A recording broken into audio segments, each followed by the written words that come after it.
Hello, everyone. I'm just letting folks in from the waiting room. If you don't mind, just please click that mute button and we will get started here in just a moment. Everybody's joining audio. Okay, hello, good evening, and welcome to Main Street Books virtual space. My name is Beth Helfrich. I am the events manager here at Main Street Books, and I am so excited tonight to welcome not one or two, but three guests who happen to all be in the same space. So I'm going to call this a virtual event, even though it is, I'm going to call this a hybrid event because the three of you are in person together. We'll allow it. We'll allow it. We'll allow it. I think it counts. A few housekeeping tips before I welcome and introduce these three. Number one, please do make sure that you stay on mute as this is a meeting and not a webinar. Number two, if you've got questions that pop up for you, which I'm sure you will for our two authors tonight or for Michael, our moderator, you are welcome to drop them into the chat. Toward the end of the program, I will bring those questions forward for these guys so they can answer them. And now it is my privilege to welcome Michael Graff, NICK OCHSNER, and Michael Kruse for a riveting conversation about local politics, Eastern North Carolina, investigative journalism, and I am not sure where else the conversation is going to go. I leave. Nor are we. Neither are they. And I was teasing them earlier because their formal bios attached to the book are the shortest I have ever read. So I'm going to keep all three of their introductions very short. You're looking at three of North Carolina's finest journalists. Michael Kruse of Politico is our moderator tonight. And then our authors, Michael Graff of Axios and NICK OCHSNER of WBTV, an investigative reporter. They are the co-authors of out this week, The Vote Collectors, the true story of the scamsters, politicians, and preachers behind the nation's greatest electoral fraud. They have roots and connections to Eastern North Carolina, and I'm going to step out of the way because I am just as excited as you all to hear what they have to say about this nuanced, exploratory, and cautionary tale they have woven. Welcome, guys. Thank you, Beth.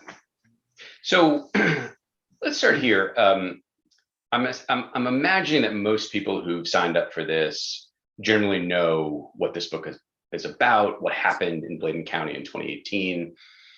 But for those who maybe don't know it as well, give us the Cliff's Notes version of what happened in Bladen County, specifically in 2018, although we'll get to other times. There was an election, and then the State Board of Elections decided not to certify it, and then there was a re-election. How is that short That's enough? good. That's a smart. Maybe the shortest soundbite I've heard from my magazine author. It's a good elevator friend pitch, yeah. here. Yes. Yeah. There's a lot more to it, but Nick, Yes. Nick can go into Well, I'll add just 2 seconds to it. The original election was separated by about 905 votes, less than 1,000 votes. Republican Mark Harris narrowly beat out Democrat Dan McCready in that election. And that set the stage for real questions about the integrity of that election because of some activities that may or may not have happened in Bladen County. So one could say that the main character of this book is McCrae Dallas, but I think another way to look at it is the main character of this book is Bladen County, is Eastern North Carolina. So put us there, set the scene, make us see and hear and feel Bladen County before we get into some of the specifics of what happened there. Bladen County is about 2 hours east of where we're sitting right now, 2.5 hours east of where we're sitting right now. It's east of 95. It's an 884 or so square mile county. So a big county. It's shaped like a boot, and it has about 35,000 people living there. The median household income is very low. The Cape Fear River slices through the county diagonally like a sash, and over the course of this book, you'll see there were 2 hurricanes that occurred in Bladen County in the course of the 2016 and 2018 that flooded out towns, entire towns, and people lost homes and things like that. So it's an Eastern North Carolina. It's a true Eastern North Carolina county that, if you look back in time, was actually when some of the first European settlers in North Carolina named it the Mother County. Bladen County, and still has that nickname on its signs. The Mother County, Bladen County used to stretch from where it is now all the way to the Great Smoky Mountains. It included places like Mecklenburg County until over time all of it got divided up. So, and as we're writing this entire book, like, I'm thinking this election fraud scandal happened in Bladen County, a place called the Mother County. But it's a very flat county, farming, and the largest employer in the county is Smithfield Foods, which is the largest hog slaughtering operation in the world, I think. Yeah, maybe the world. country. I'm Yes. not sure. In the world. And the other interesting thing, Mike just said it's 2.5 hours from here, but it's all in the same congressional district. It was in the 9th congressional district. And Mark Harris lived, in that southern sliver of Mecklenburg County that's in the 9th district. And to get to Bladen County, and we described this, we walk people through this in the book in much better detail than I'm about to tell you. But to get to Bladen County, he has to leave his house. He has to get on Highway 74, just like you're heading to the beach. And as you drive down 74 to Bladen County, you're transported through suburban Union County, right? Then into Anson and Richmond counties. And then you keep going, and eventually you hit Robeson County and I-95. You got to get on 95 for like 3 exits. And you go through Robeson County, and then you get into Bladen County. And it feels like by the time you're at the end of that drive, like you're in a different world. I mean, you walk in, people are still smoking a lot. There's a lot of wood paneling, There are trucks carrying the hogs to the hog plant and picking them up from the hog farms, because if you don't work at the hog plant, you probably work on a hog farm. And so that's the world, the physical setting of where this book takes place. And you're absolutely right. I think that's the main character of the book. There's a line early in the book. It doesn't take something along the lines of, it doesn't take long to drive from one America to the other, right? And in this case, it's basically a couple hours of Highway 74 to drive from basically South Charlotte to a totally different planet. So beyond the main character, that is the land, the main character of this book is a man named McCrae Dowless. And so help us understand who he is, the multitudes of McCrae Dowless, or maybe not. Maybe he's just a pretty simple character, but walk us through, he is not. Walk us through McCrae Dowless and let people know who he is and what makes him tick. Yeah, so McCrae Dowless is, you asked basically, by the way, the same question that Mark Harris asked McCrae Dowless in the first time you met him in a discount furniture store in Bladen County. Who are you? What do you do? How do you do what you do? So McCrae Dowless is a convicted felon. He was convicted of insurance fraud in the early 1990s. He grew up in Bladen County. He worked in construction most of his working life, but came back to Bladen County. Interestingly, he spent about the first 5 years of his life in a house without running water. And is the only child of Leslie McCrae Dowless Sr. And his dad, and his mother, whose name just flew right out of my head, Margie Pate. And by the way, the names are amazing in this book. Yes. And between one of the gifts between the two of them, he's the youngest of 10 overall, but he's the only one of that marriage. And so he grew up in Bladenboro, North Carolina.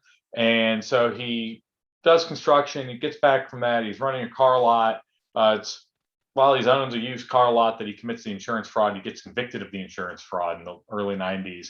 And he felt that his prosecution for the insurance fraud was more vigorous than it needed to have been.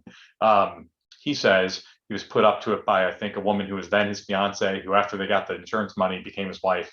And he felt like he shouldered more of the brunt of the punishment than she did. And so when he got out of prison, he realized the best way to get back at the district attorney that he felt had wronged him was to get involved in politics and get this district attorney out of office. And so that is his career in politics. And we should talk about the intricacies of that a little bit. But overall, it led to him being the go-to guy for Republicans in 2018 to win elections. And that's how he came to work for Mark Harris in the 2018 election. So McCrae Dowless, both in this book and just in the sort of general understanding of the district fiasco is the villainous fraudster part of this simple narrative. But I think what you learn by reading this book is that while he may be that, he's not the actual problem. And so what is the actual problem here? Disenchantment. There are lots of different problems. I think what I've been saying in the book is, you don't look at the whole old saying, or whatever version of the saying you have, is like, if McCrae Dallas is the shark in the story, we decided to look at the water. We wanted to look at what the water that created the shark. And so there are a litany of problems in Bladen County. The fact that what's in the water? Yeah, I mean, the fact that What's not? that literally, Yeah, actually, there's a chemical company up the road that actually spilled stuff in the water. I mean, you have all of these things going on in Bladen County. So I mentioned earlier that it's 800 and some square miles, and that's a big thing because you only have 35,000 people in that. Like, they use absentee ballots there as a way of life, as a way of voting, because a lot of people are spread out there. It's an aging population. It's a population where the opioid epidemic really hit hard. And it's poverty. It's working long hours at the hog slaughtering operation and taking painkillers to get off. It's all of these things at once that created an environment where wealthy political campaigns can come in and they have a lot of money and they can offer, funneling the money through McCrae Dallas, he could offer them $10 per absentee ballot request form. And they could say, you know what, if I can get 10 of those today, I get $100, and that's a really good work day for me. And so that, to me, is, there's a lot of problems, but that is like one of the main ones, is the distance that these folks live from prosperity, I think. The intensity of need. Yeah. And versus the other end of the district. Well, and that intensity also breeds distrust of the system, distrust of one another, right? And one of the best examples of that, and we talk about this in the book too, is Bladen County was hit in 2016 with a 500-year hurricane that flooded eastern North Carolina, southeastern North Carolina especially. And then 2 years later, another 500-year hurricane came and devastated Bladen County in eastern North Carolina a second time. And at the time of the 2018 election, the good news about the 2018 hurricane is that so many people were still displaced from their homes from 2016 because the government hadn't done anything to come help them at that point, that it impacted less people. But so by the time the 2018 election had come around, there's a whole population of people in southeastern North Carolina, especially in Bladen County, that already didn't trust the government, already felt marginalized, felt like there was nothing that they could do that was going to make a blip on the radar, certainly of US Congress, probably not even the state legislature. And so the stakes for them, comparatively, are so low. I mean, think about the conversation we've had in Mecklenburg County this week, where we're talking about, Madison Cawthorn's going to run to represent a portion, Davidson, right? I think. He's going to run to be your representative. Yep. And we're talking about redistricting. Well, if you live in Bladen County, you don't even pay attention to that because you're not going to have a say in that. That's how they feel, right? And so the stakes become the county sheriff, and they become the soil and water conservation district and county commissioner. And so what happened in 2018 happened in the backdrop of the 9th Congressional District and Mark Harris and Dan McCready. But it really didn't have a whole lot to do with either of them. There's something about it that I kind of love, the emphasis on the super down ballot races. Yeah. Right. And I wonder if there is something that you two think national political strategists, set aside the illegality, but that national political strategists should be learning from McCrae Dallas. Oh, God. So you're looking at the center side of it, right? Like, yeah, of course. You take small town beefs and turn them into things that can help your side win a larger election. I mean, this whole thing is about the sheriff's race. Mhm. I mean, Bladen County, and we think it's small because, we in Mecklenburg County, the sheriff runs the jail, but we don't, we also have CMPD. Like, you have a lot of stuff going on here.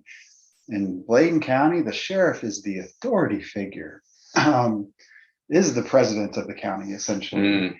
And in 2010, Bladen County, for the first time, elected a black sheriff, Prentice Benston.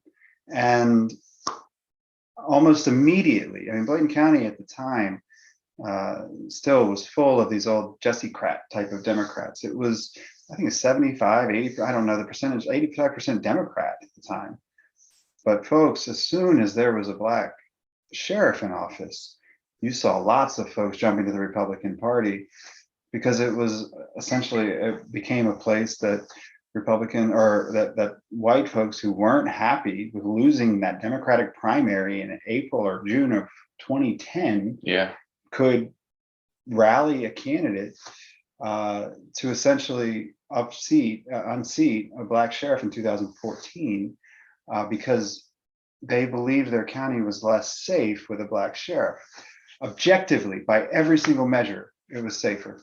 By the way, like, crime was down, all these things were down, but the perception was something totally different. So, as you just alluded to, one of the arguments in this book is that the environment in which 2018 happened, so much of it was not created, but supercharged by that 2010 sheriff's race, by the election of a black sheriff. Since then, around North Carolina, and this question comes from a state rep I was texting with earlier today, who said, you should ask about this.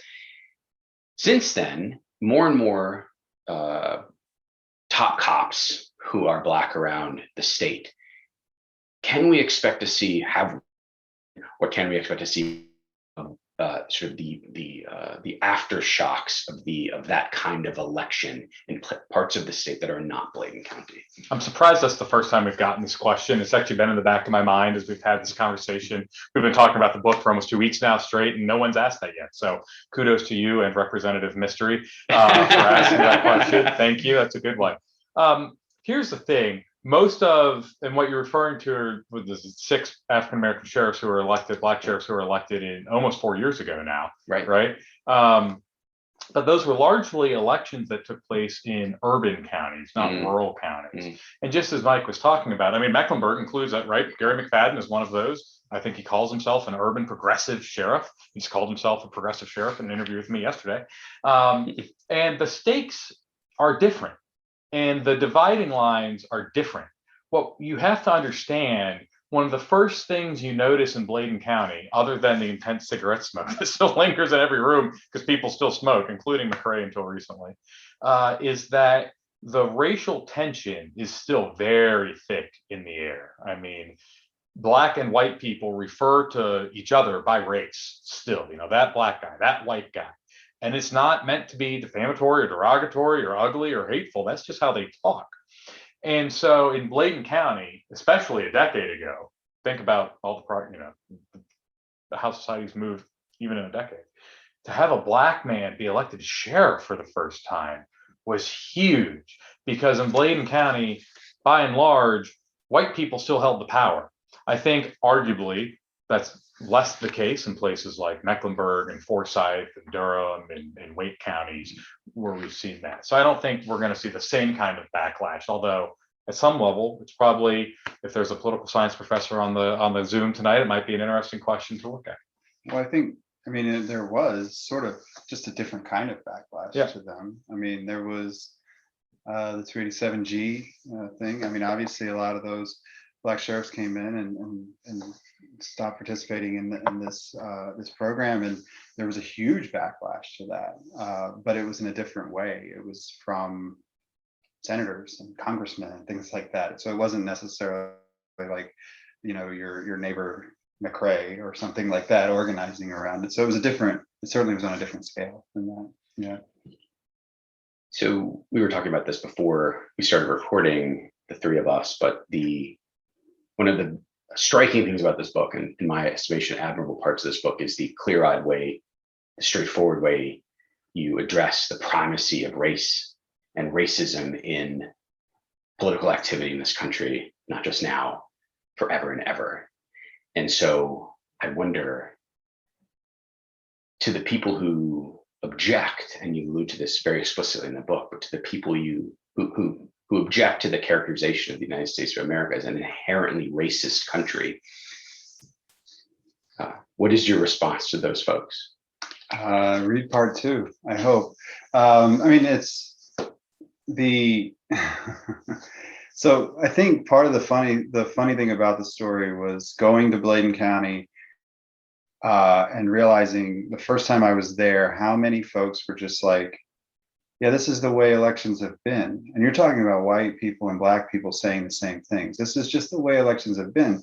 Then you come back to Charlotte and everybody's just like surprised. They're just like, wait, no, like this is not how. And then so you start to think like, maybe it's the Charlotte folks who actually don't know the history of this. Maybe it's the folks in urban areas who don't know.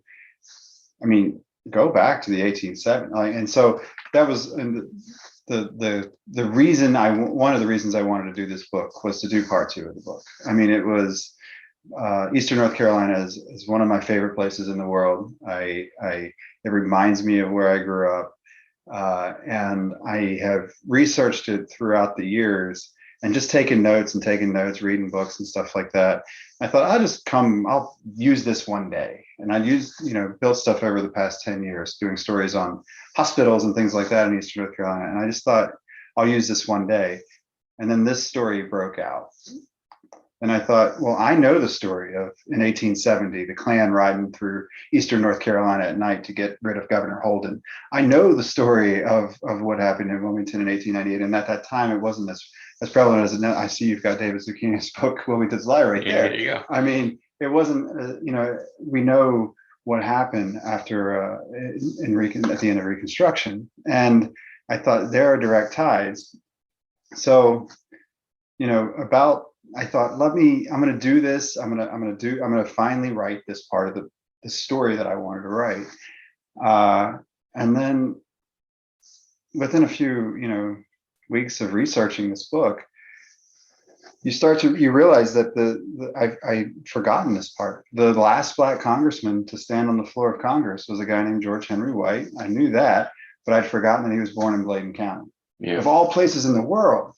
So, I mean, in 1901, he stands on the floor of Congress and he says goodbye. And he says, this may be, and I'm paraphrasing, he says, this may be the last time for now that you see a black man on the floor of Congress, but Phoenix-like, he will rise again. And so from 1901 to about 1928, there was no black representation in Congress.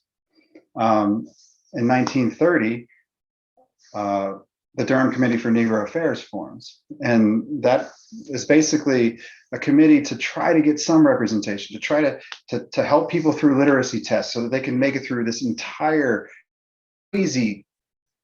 crazy world of obstacle courses just to vote.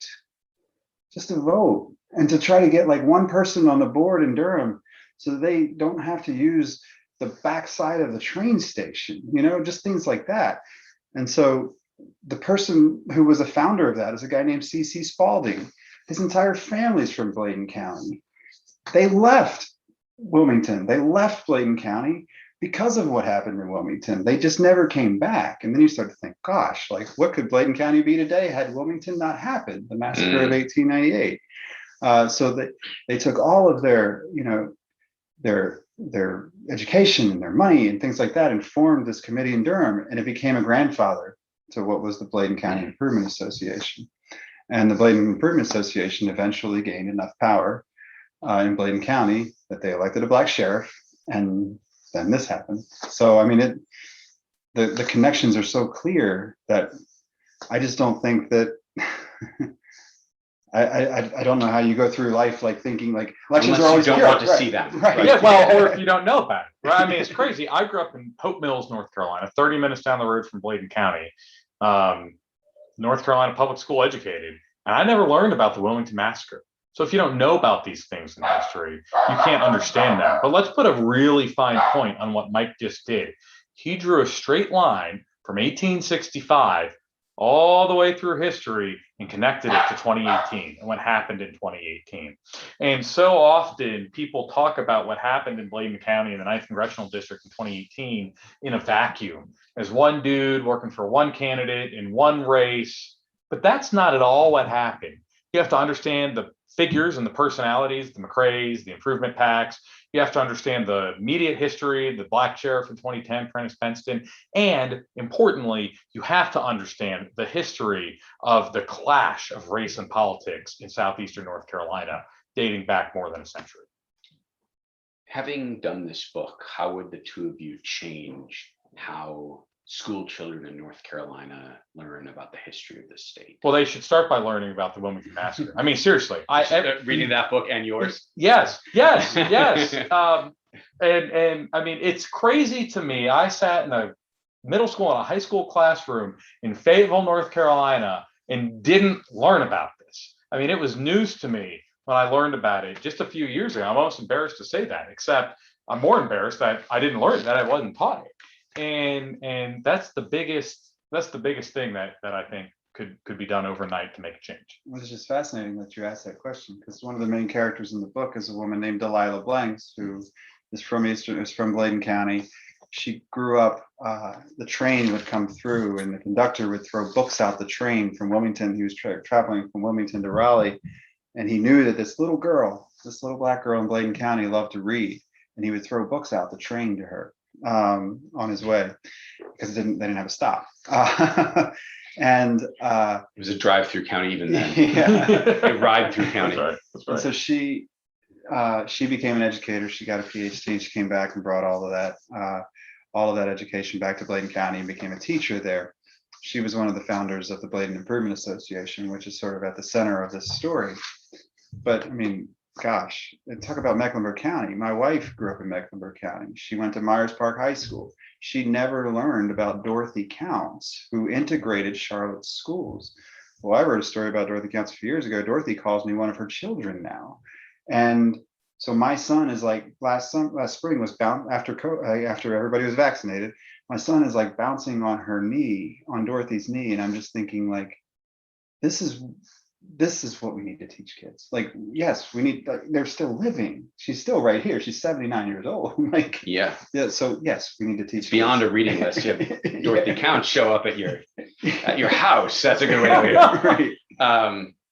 Right. Do you, given all of the context, how serious in your mind is what McCrae Dowless did? So this is a thing people have to understand. Bladen County, like Michael already said, is big. It's a big county. I mean, just land mass, there are few people, so people live spread out, and everyone votes absentee, right? The favorite story that I love to tell is about a guy, my colleague David Hodges, and in December of 2018, we're on the ground, and David found a guy who called the Bladen County Board of Elections and filed a formal complaint to say that no one with the Improvement Association, the Democrat group, had stopped by to pick up his ballot in that election in 2016. He called to complain that no one had harvested his ballot. And for better or for worse, that is how people vote in Bladen County. That's how they vote. And have voted for a long time. And you know, I was late to the story of the 9th Congressional District scandal because I grew up down there my entire childhood in the 90s and early 2000s. You heard the speculation and the rumors and the innuendo that there are shenanigans going on in Robeson County, Bladen County, Columbus County. Nothing but. Yeah. And so here it is again. If you recall, Pat McCrory had tried, McCrae Dowless had enlisted McCrae Dowless to challenge the results of a Soil and Water Conservation Board seat that he had won on the same set of facts, and nothing immediately went anywhere with that. Nothing happened with that. And so in very recent time, it had been brought up and dismissed. And over the decades, people have been talking about these kinds of things happening, and no one had done anything about it. And so when 2018 came around, I thought, this is going to be a headline for a week, maybe 2 weeks, and then it's going to go away. And so I resisted doing stories on it. Obviously that didn't work very well. here's a book with my name on it. But it's just how people vote. And I don't yet have the answer to understand what McRae did versus what everyone else that makes what he did worthy of criminal indictments, but the other people not worthy of criminal indictments too. I think we know the reason for that, though. It was 905 votes. Yes. 905 votes to A somebody close, finally, important election. close important election, Yes. and somebody finally looked. Right. Yeah. Do you feel sorry for McRae Dowless? Yeah, I mean, he's in in the way that you feel sorry for somebody who's convinced himself of his role as the protagonist, and that he doesn't think that he's done anything wrong at all, and he feels like the victim. And I'll say this, everybody in Bladen County believes they're the victim in this story. Everybody in this story thought they were the victim in this story. I mean, Mark Harris thinks he's the victim. Dan McCready certainly had reason to be upset about what happened. The voters of Bladen County were the real victims in this story. But do I feel sorry for McRae Dowless?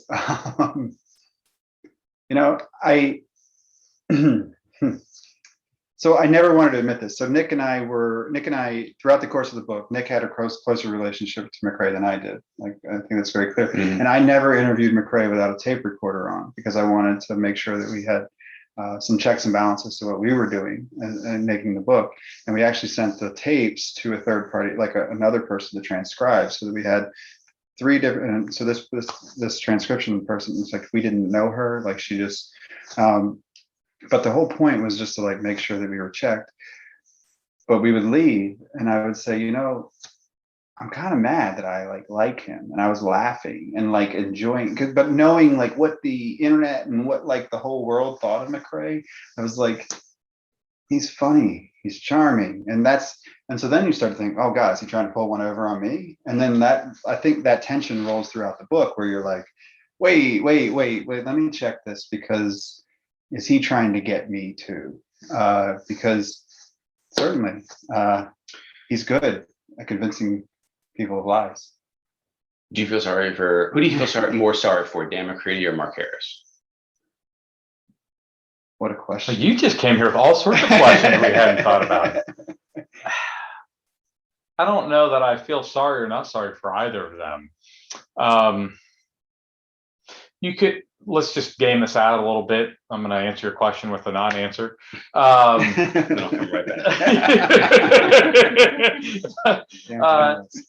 The interesting thing is we got to talk to Mark Harris. We did an interview with him and his wife Beth for about 3 hours, and I'd spoken and gotten to know Mark Harris a little bit. I didn't know him at all during the campaign. My phone rang one Friday afternoon when I was actually trying to get out of town and not work on the 9th District that day. And my phone rang, and it was Beth Harris saying Mark wanted to do an interview with me. And this is when he hadn't spoken with anyone since the race had not been certified. And so I dropped what I was doing and put on a suit and went over to talk to Mark Harris. And that was the first time I'd met him. I've gotten to know him just a smidge over since then. And it becomes very apparent that Mark Harris certainly feels like he's the biggest victim in all of this. And it's interesting because Mark Harris comes to hire McRae Dowless and hire McRae Dowless at the recommendation of a number of other people. First being Judge Marion Warren, who at the time was running North Carolina's court system, who called Mark Harris and said, I got a guy for you. You've got to meet him. If you're going to run again, you've got to have McRae Dowless. And he sets up this meeting at a discount furniture store owned by a chairman of the Bladen County Commissioners, Ray Britt. And so Mark Harris drives out of his South Charlotte driveway and drives down 74 and ends up at Ray's Furniture and has a meeting in Ray's Furniture. As Ray told me one time, can you think of a more comfortable place to have a meeting? And goes there, and he's sitting with the chairman of the county commission and the chairman of the Republican Party and the richest man arguably in Bladen County, Pat Melvin of Melvin's Hamburgers, and McRae. And they all say, this is the guy for you. If you want to win, you got to hire McRae.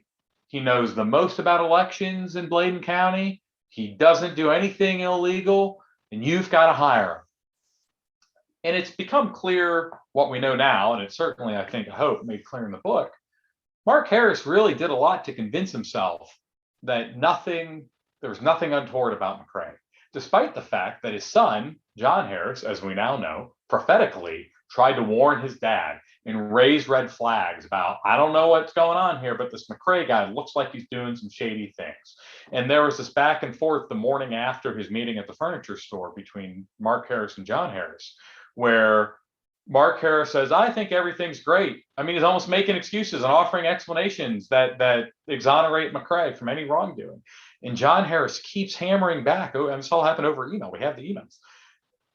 Dad, I think something's wrong here. And he ends this exchange when he finally had to walk into his office with saying, a good test is if you're comfortable with this being on the front page of the news. So it sounds like you do not think that there's any way that Mark and or Beth Harris was sort of an unwittingly brought down by McCrae Dallas's wrongdoings. Do you think they knew that this was going on? No, I don't think I really don't think they knew that this was going on. I think they didn't know? I think they could have known if they wanted to, and I think they chose to ignore, and they chose to not ask deeper questions. I think they would even they would admit, they won't admit a whole lot on this, but even they would admit they could have asked more questions, and maybe should have asked more questions. So Mark Harris obviously worked with McCrae Dallas. Dan McCready did not enlist the help of Bladen Improvement Association, right? If he had done that, would Dan McCready be a member of Congress today? So it's interesting. The Improvement Association, the head of the Improvement Association, a guy named Horace Mudd, called my colleague David Hodges, who'd also dug up the complaint. And Horace told David, we had a warning about 2018. Not to do what we normally do. And he didn't expand upon that. He just said, we had a warning. Not really gotten any more answers about that.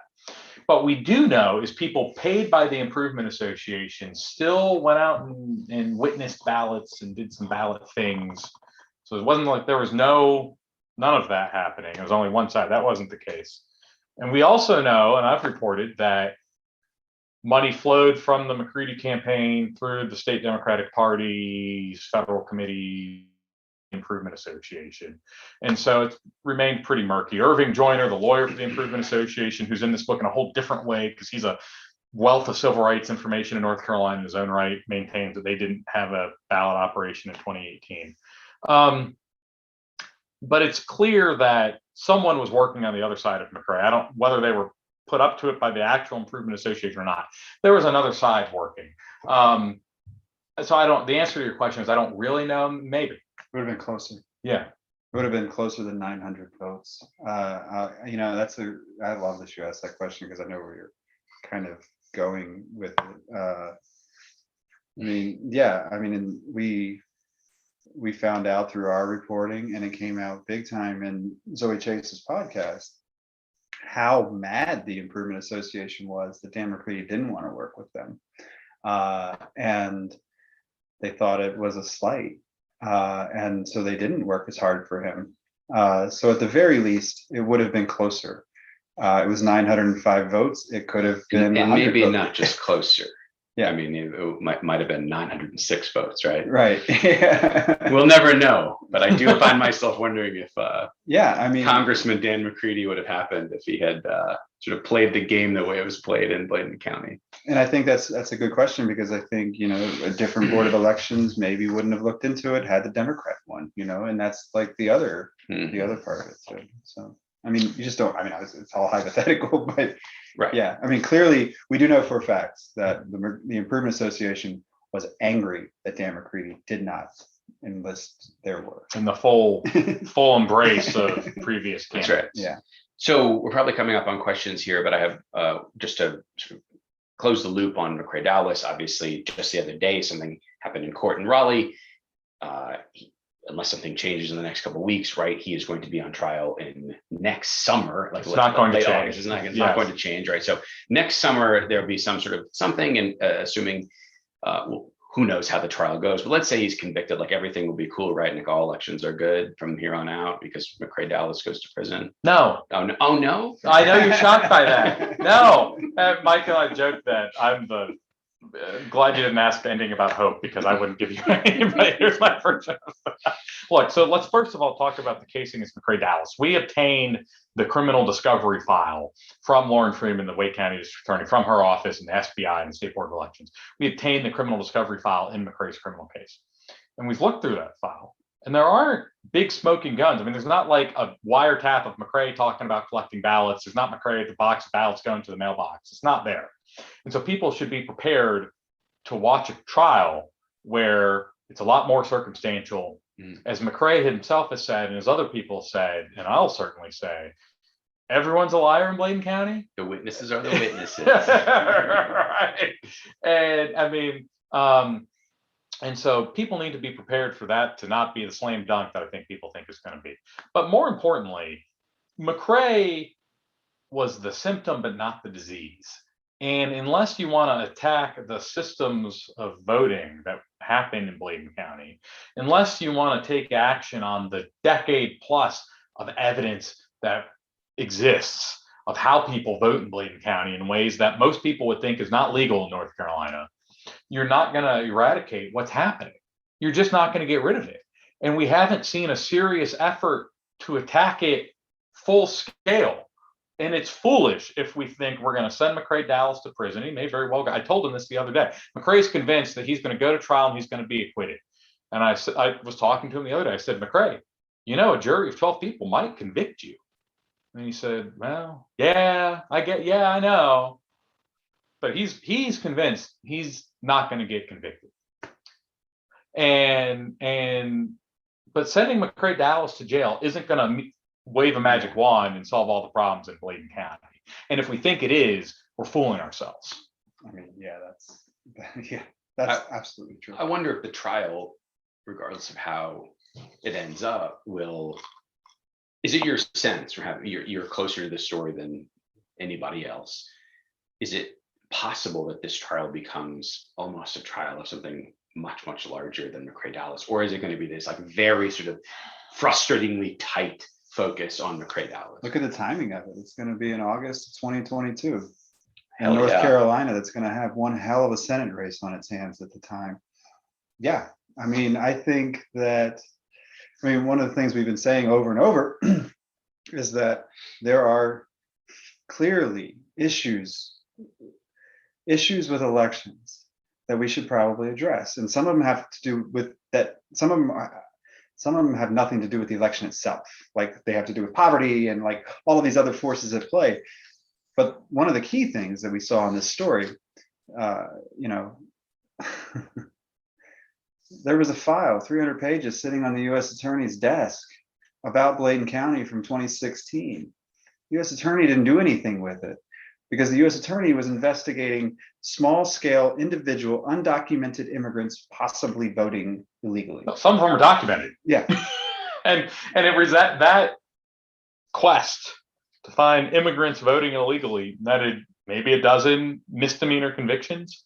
Instead of this widespread operation that you have 300 pages on. So it's a roundabout way of answering your question to say, like, the problem with elections is not necessarily like, we don't actually need more laws. Like, I don't think Nick knows more about laws than I do, but you need to like enforce the ones that you have to start, but also don't chase. We have enough issues that we don't need to chase to make up some. Yeah. Like we don't need to make up false issues and create situations where like people don't trust things that aren't true, or don't trust things because they believe things that aren't true.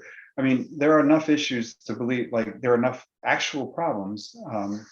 So, I think that it's possible that there could be an entire campaign around this coming in August 2022 that makes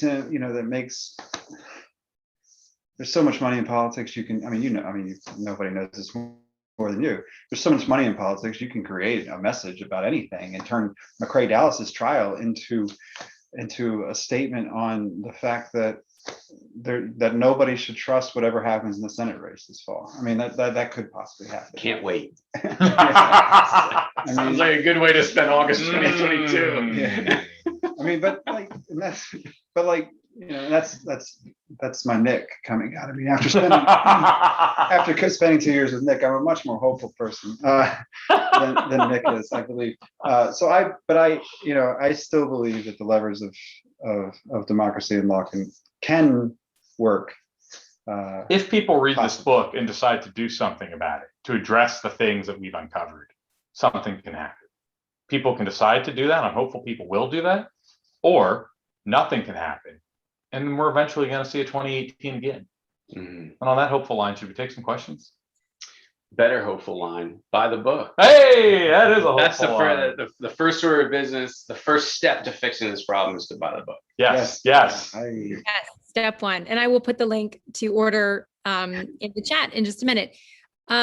This is fascinating, and we do have some good questions coming in. The first question has more to do with the process by which you two came together, and because David asks, Nick, to describe how your upbringing near Fayetteville enabled you to kind of win over the trust of McCrae Dallas. But I'm also intrigued as how you all end up working on this project together. They're kind of almost related, kind of. That's normally a question we get, but Kruse here came with such good questions tonight that we didn't get into that today. It's good. His questions I love it. So I'm from Hope Mills, so I know people in that part of the world. I grew up there, spent most of my childhood and formative years there. And so we have a family friend who's it's North Carolina politics. I just told Mike as we were pulling up, he owns a license plate agency, which in North Carolina is like the peak sign of political connections, right? License plates. There's some serious activity. Yes. I mean, the state gave you a monopoly for your little fiefdom, right? Yes. I mean, so anyway, so he's very politically connected. So I said I ignored this story, and I was in Raleigh fronting another big expose on the DMV commissioner, oddly enough. And my mom lives in Raleigh. I call that my Raleigh bureau. So I was up there anyways in front of this story, and no one paid a lick of attention to it. I mean, no one cared whatsoever. And because at the same time, Bladen County stuff was blowing up like in the same day. And I thought, crap. I literally called my bosses and said, I guess I got to go to Bladen County tomorrow, and I don't know what I'm going to come up with, but I'm going to go to Bladen County. So I call my friend, and he says, call this other guy who I kind of know, who's a good friend of his. Call this other guy, he'll hook you up. He can get you connected to people. And so I call that guy, and he calls me back and says, call this third guy. So a friend of a friend of a friend.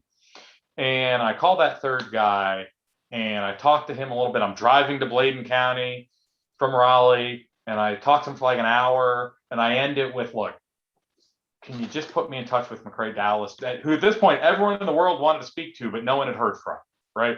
So I said, do you think you could get me in touch with McCrae? And he said, probably not, but I'll ask for you. Okay, great. I'm driving. He calls me back 20 minutes later and says, here's McCrae's number. He's expecting your phone call right now. So I'm like, crap, that's great. That's great. That's wonderful. So I call McCrae, and I get on the phone with McCrae, and I talk to him for a minute or two. And within a minute or two, McCrae says, well, you coming to the house, ain't you? Well, yeah, I'm coming to the house. You don't turn that down. No. And so I get to the house, and I get in his driveway, and I stick out my hand, and we shake hands, and I tell him, and I believe this, in the book proves this to be true, I think. I said, I don't know what you have or haven't done, but I know you're not the only person who's done it. Mm-hmm. And so I said that. I think he appreciated that I was coming to this to find out the bigger story, which I was, because I already knew, like I already talked about. I knew this wasn't just a one dude thing, right?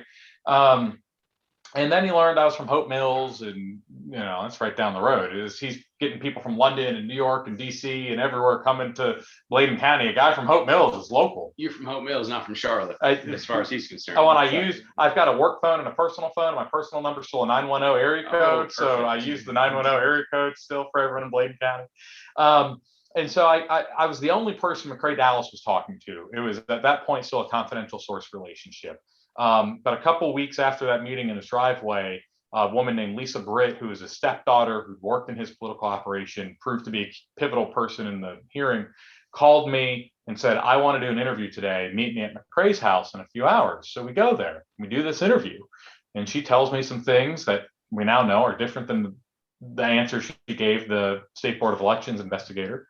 And as we start that interview, she said, "Is it okay if McCrae stays here too?" And I said, "Well, if you're comfortable with that, it's fine with me." In my mind, it's no different than someone asking if their PR person can stay or their dad or whatever. In fact, McCrae's a stepdad of Lisa Britt. So the State Board of Elections immediately took interest in that interview because they knew her answers were different than what she'd given them. So we now know the State Board of Elections had a court reporter transcribe that whole interview. And she ends up being the first witness at the Board of Elections hearing. And Lisa Britt gets on the stand and is asked how she came to do that interview, and essentially testifies falsely under oath that she did that interview under duress, that she showed up at McCrae's house and he said, "You're going to do this interview with Nick," and coached her on what to say. And she called me.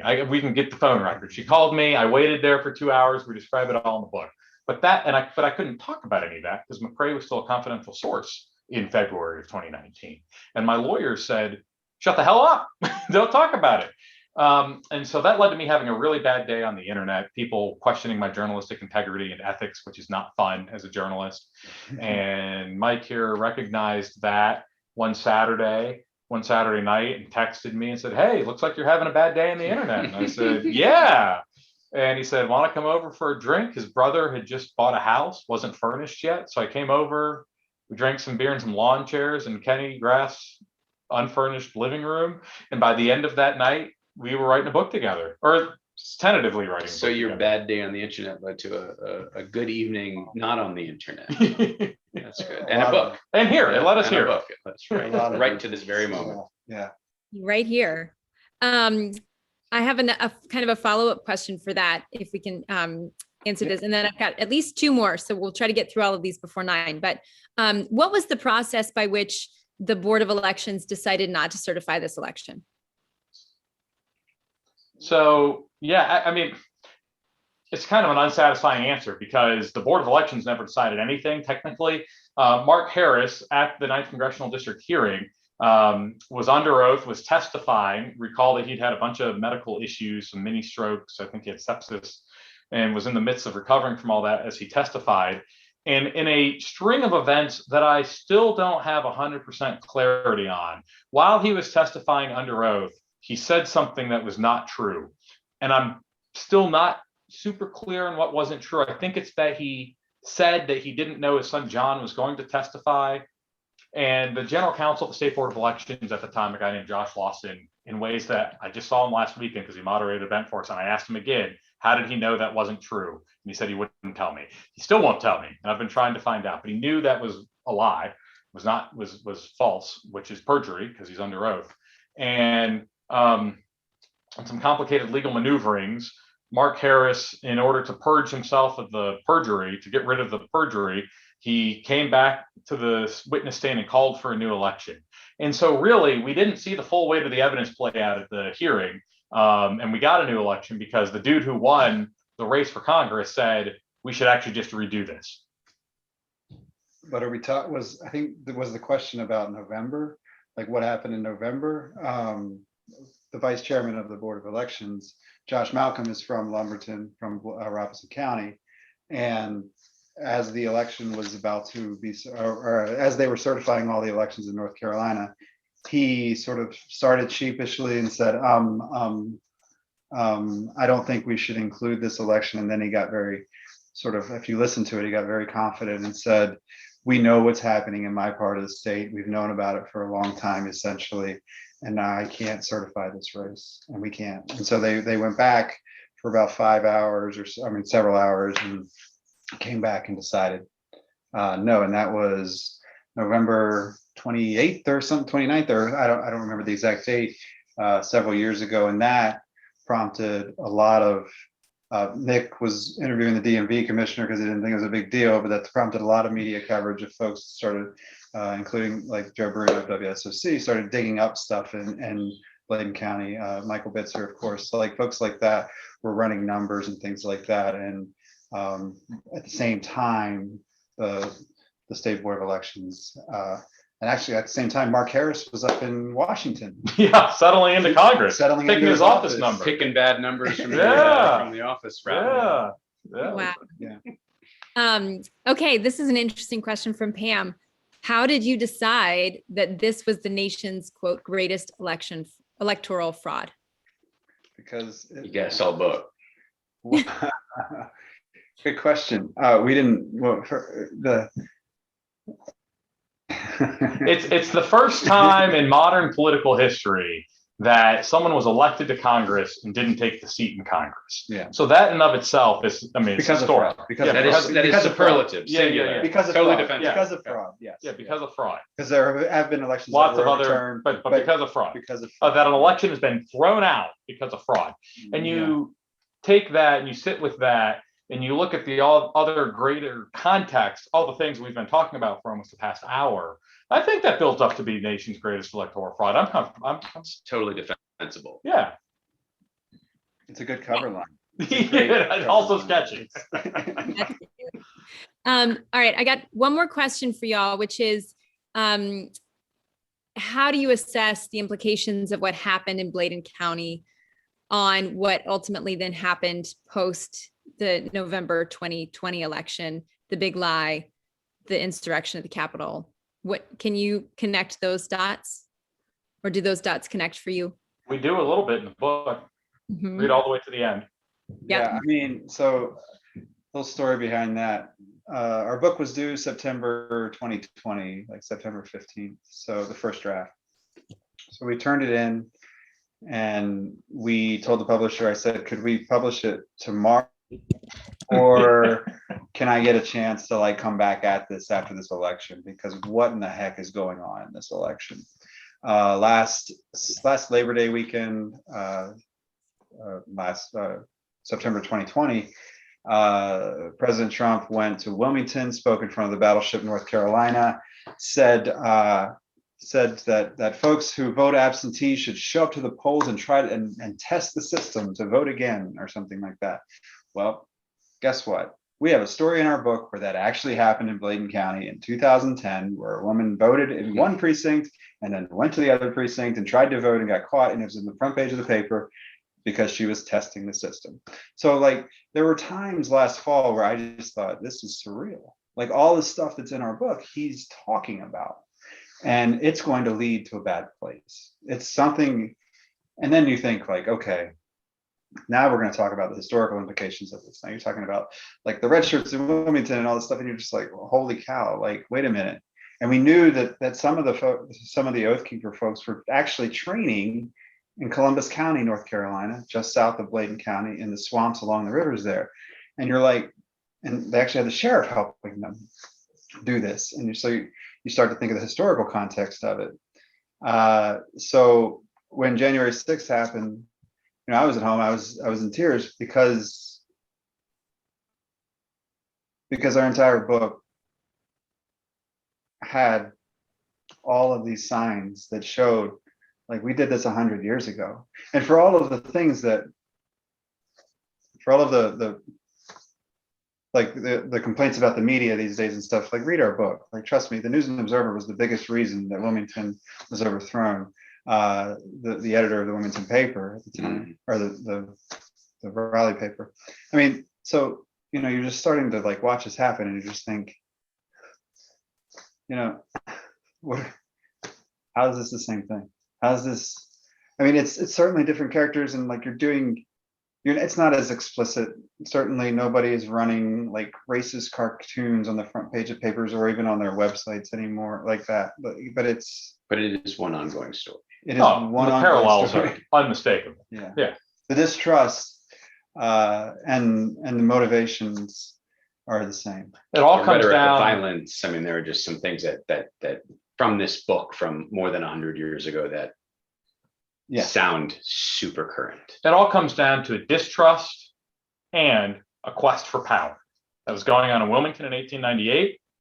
It's going on at the Capitol in January of 2021.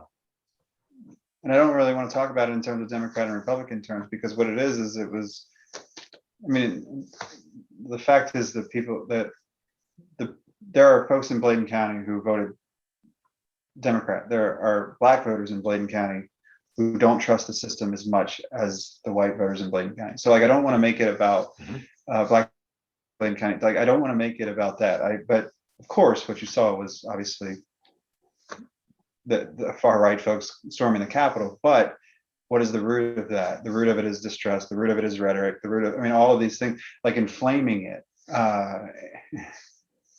You know, the names change, but the stories kind of don't. Unless we do something, unless we course correct, on investigating election fraud, unless we course correct on trust, unless we course correct on the battle for power. If we don't course correct, we're going to keep repeating this stuff over and over and over again, just like we already have through history.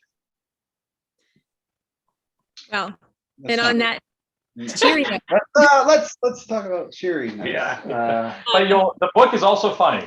The book is also very funny. It is dark. It is funny in a dark way sometimes, but it is funny. It's a good at times very funny read. Yeah. The stories are crazy. well, we thank you both so much for writing it. And I was going to say, really, journalists, you all are on the front line of course correction. I mean, that's you're seeking the truth and you're capturing it for the rest of us. So to all three of you, thank you. Keep doing what you're doing, whether in Bladen County or in Charlotte or wherever it is you're telling the stories.